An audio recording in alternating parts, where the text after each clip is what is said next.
ভালোবেসে বিয়ে, এরপর বিচ্ছেদ, পরে আবার নতুন করে সংসার।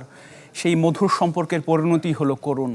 রাজধানীর কলাবাগানে স্বামীর হাতে খুন হলেন স্ত্রী ও শাশুড়ি।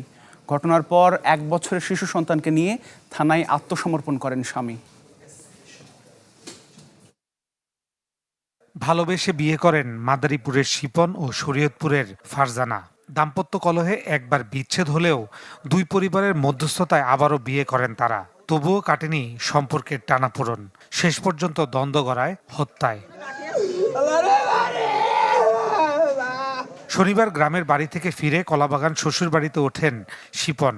রাতে স্বামী স্ত্রীর বাকবিতণ্ডা শুরু হলে থামাতে এগিয়ে আসেন ফারজানার মা ফিরোজা বেগম। এ সময় শিপন ছুরি দিয়ে স্ত্রী ও শাশুড়িকে এলোপাথারি আঘাত করে। বাংলা কিউআর, যেখানে নগদ পেমেন্ট সেখানে। সারা দেশে 10 লাখেরও বেশি মার্চেন্টে নগদে পেমেন্ট করুন খুব সহজে। ঘটনাস্থলে মারা যায় ফারজানা।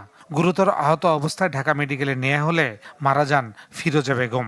আমার স্বাস্থ্য বাইরে ফোন দিয়েছে, তাড়াতাড়ি তুই বাসা যা, তোর বউরে আর মায়ের মনে মানে লাইতেছে।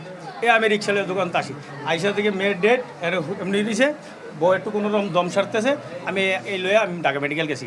স্বামী স্ত্রীর ভিতরে কিছু হইব জন্যই যে বউরে মারিয়া লাইব, শাশুড়িরে মারিয়া লাইব, এটা কোনো কথা? রোববার সকালে 1 বছরের শিশু সন্তানকে নিয়ে কলাবাগান থানায় গিয়ে আত্মসমর্পণ করেন শিপন। পুলিশ বলছে প্রাথমিকভাবে এটি পারিবারিক কলহের জেরে হত্যা বলে ধারণা করা হচ্ছে। পারিবারিক কলহ নিয়ে গন্ডগোল লাগে।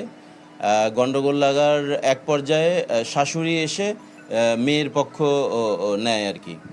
তো মেয়ের পক্ষ নেওয়াতে স্বামী খুবই রাগান্বিত হয়ে তার স্ত্রীকে প্রথমে ওই তরকারি কাটা চাকু দিয়ে স্টেপ করে। স্টেপ করার পরে তার স্ত্রী ঘটনাস্থলেই মারা যায়, আর তারপরে শাশুড়িকে স্টেপ করে। ঘটনার প্রকৃত কারণ জানতে তদন্তের কথা জানায় পুলিশ। ফয়সাল হোসেন, চ্যানেল 24, ঢাকা।